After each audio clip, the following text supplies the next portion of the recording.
Tapi apa yang membuat lu sepercaya itu sama Bitcoin sampai akhirnya lu borong puluh-puluh M, bahkan sekarang mungkin ratusan M kali di Bitcoin? Ya. Karena gini ya, kalau gue lihat Bitcoin itu mungkin teman-teman ada yang lihat kripto itu scam dan lain-lain. Tapi gue lihat Bitcoin itu sedikit berbeda. Dimana Bitcoin itu adalah beberapa dimensi ya yang digabungin jadi satu. Jadi dia di situ ada store of value, ada juga waktu. Nah ini waktu ini yang banyak orang nggak paham tentang Bitcoin. Orang cuman kira Bitcoin ini sebenarnya sama sih. Gue juga dulu pertama kali denger Bitcoin kayak anjing ini scammy banget nih. Denger Bitcoin pertama kali zaman dulu tuh apa ya, dipakai buat game kalau nggak salah dulu. Gue denger 2015 kayaknya, gue kayak ini shady as fuck nih. Bitcoin nggak jelas nih. Terus nggak jelas. Akhirnya gue masuk ke tahap iseng mau nyoba gitu. Jadi 2016 2017 gue pertama beli tuh. Itu sebelum halving. Udah halving ya? Belum halving. 2016 kan udah halving. Udah halving. Setelah halvingnya 2017 awal banget. Jadi waktu itu harganya dia sempat 17 juta, drop sampai kayak 9,5 juta rupiah. Ini rupiah ya biar teman-teman tahu. Gue beli tuh.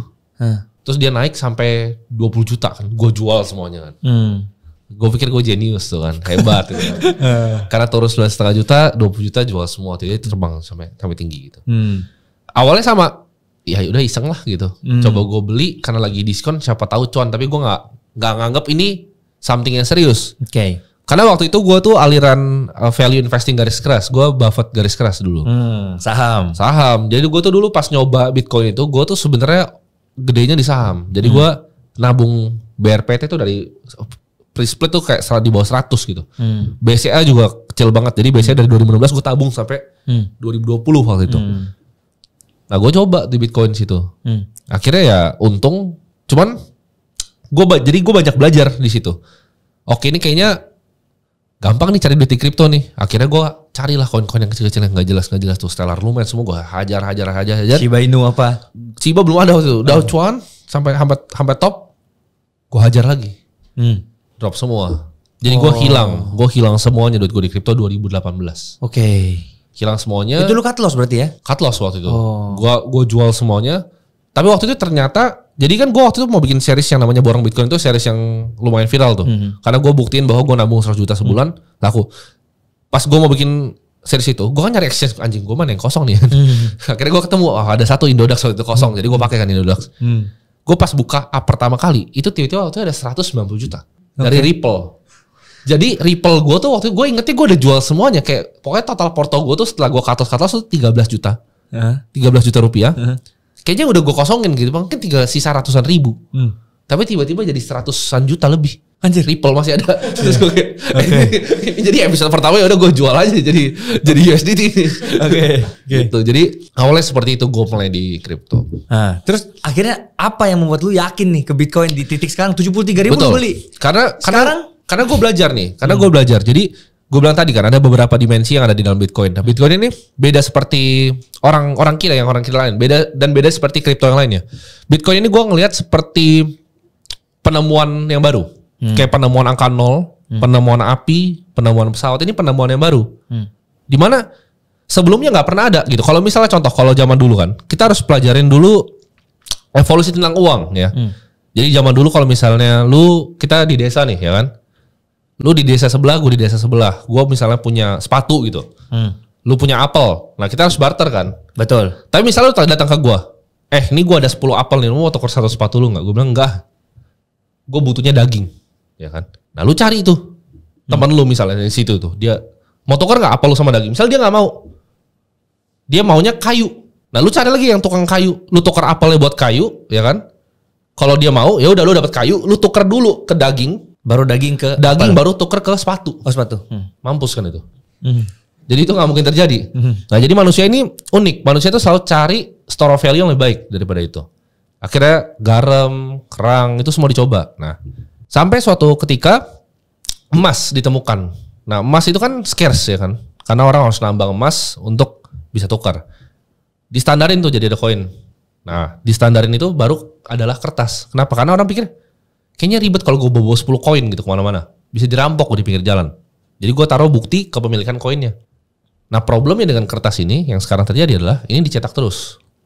Jadi yang akhirnya bikin gue, kalau misalnya lu pernah keliat negara-negara ya, kayak misalnya Argentina, Brazil, Venezuela, Itu banyak problem yang terjadi karena percetakan uang. Nah di sini gue mulai tanya pertanyaan-pertanyaan mendasar ke diri gue sendiri. Contohnya, uang itu apa sih sebenarnya?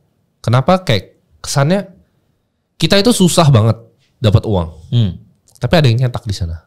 Ini apa nih, gitu kan? Gue mulai pelajarin, terus gue liat, anjir BCA gue nih, gue pinter nih. 2016 sampai 2020 naiknya gede.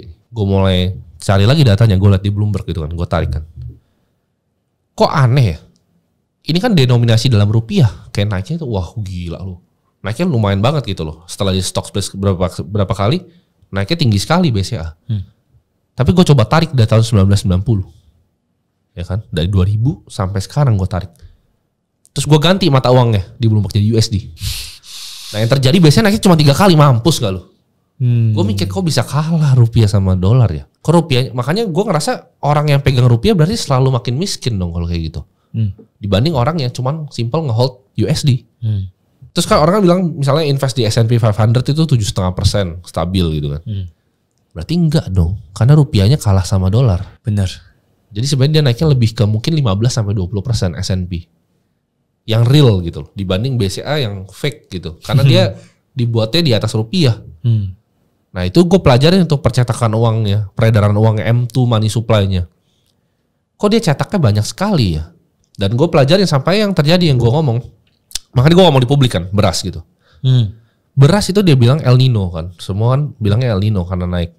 Cuman apakah benar gitu? El Nino-nya kapan? Itu kuarter 1 bos. Masa sampai sekarang? Kan itu impor beras dari Indianya yang di hold. Datanya dari mana?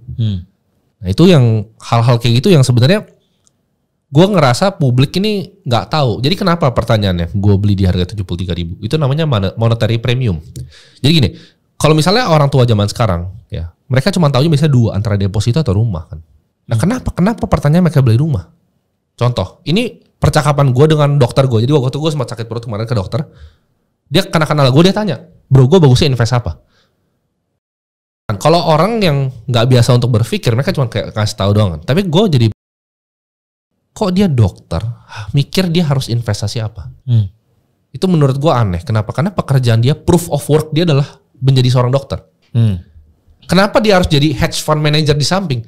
Karena dia juga tahu rupiahnya melemah terus. Dia beli barang tuh makin mahal terus. Masa dokter 70% waktu jadi dokter, 30% jadi hedge fund manager, kan nggak bener itu. Zaman dulu orang bisa kabur dengan deposito. Karena bisa 6%, 7%. Sekarang deposito mampus pasti. Nah jadi begitu depositonya udah mampus, mereka coba cari tempat lain, yaitu properti. Properti ini kenapa pertanyaan anak-anak gak bisa beli properti sekarang? Apalagi kalau di Cina udah bubble kan. Di Indo udah mulai nih. Kenapa kita gak bisa beli properti anak-anak muda zaman sekarang? Karena orang tuanya pakai properti itu store of value. Mereka udah punya residential yang pertama nih, mereka pikir duitnya kemana nih? Ya udah gue beliin properti, gue sewain Airbnb atau yang lain. Itu yang bikin harganya inflated. Ada namanya monetary premium dalam investasi di sana. Jadi harga rumah tuh nggak seharusnya segitu. Karena itu dibeliin sama orang yang punya excess liquidity lebih. Nah itu yang berbahaya menurut gue. Ketika aset-aset itu menggelembung seperti itu, nah ini premium ini akan cari tempat lain. Dan yang tahu edukasi seperti ini berapa banyak di dunia? Karena ini gue bilang dari dulu, sekolah tuh selalu didoktrin dengan economic Keynesian namanya. Ya, school of thought-nya tuh Keynesian dan semua yang lain ditentang, dianggap orang gila. Kayak Austrian economics itu nggak pernah di-consider. Keynesian itu selalu ngajarin pemerintah tuh punya bagian sentral dalam ini semua. Penting pemerintah. Inflasi itu adalah hal yang bagus. Itu doktrin dari dulu. Tapi sejak kapan? Gini, inflasi kalau 2% sure orang nggak akan sadar. Lu punya ini celengan ya. Lu punya celengan uang, isinya banyak tuh. Adek lu nyolongin, tapi cuma kecilnya 2.000 gitu per minggu. Lu nggak sadar, uangnya tetap sama. Tapi begitu kayak sekarang beras naiknya 10%, orang udah mulai sadar nih. Dokter-dokter udah nanyain investasi itu gimana. Karyawan tuh udah mulai nanyain. Karena mereka bilang gaji gue UMR nggak naik-naik, tapi kok berasnya naik. Nah ini udah jadi pertanyaan nih. Karena kebohongannya mulai terungkap. Karena kalau diinflasi 2%, beras naik 2%, nggak sadar orang. Tapi kalau BBM, beras, sekolah anaknya, itu naik barengan semua 10% per tahun. UMR-nya stay, itu jadi big problem. Berarti rupiahnya di basement dong. Turun kan? Kalau misalnya emang monetary value dari rupiah itu bagus, kenapa lu, kan itu proof of work kan, bukti bahwa lu keluarin labor untuk kerja, dapat uang. Kenapa lu harus justru investasikan ini? Kenapa lu harus jadi kayak begitu? Harus buang waktu lu untuk cari-cari, oh saham ini, oh beli properti ini, beli ini. Lemparnya harusnya jangan di. Berarti itu bukan ya? Iya, itu bukan uang yang optimal kan, seperti itu. Nah, di situlah. Jadi Bitcoin gue nggak melihat harganya 73.000, enggak. Karena instrumen rupiah pun tetap turun kalau lu beli apapun sekarang. Mendingan di Bitcoin. Yes. Jadi di Bitcoin gue udah lihat ini sebagai store of value yang berbeda. Dimana gini? Ini pertama kali dalam sejarah dunia di mana lu bisa simpan informasi. Bener-bener uang lu tuh dalam format informasi. Maksudnya apa? Lu bisa hafalin 12 kata di hati lu dan di kepikiran lu. Gue bisa hilang sekarang ke El Salvador dengan semua harta gue. Hari ini juga. Tanpa bawa device, tanpa bawa apa. Karena gue tahu caranya. Gue bisa hilang gitu. Boom. Tapi kalau ada di tengah-tengah kata kelima sama keenam kebalik. Nah, itu bahaya, itu bahaya. Oke. Iya.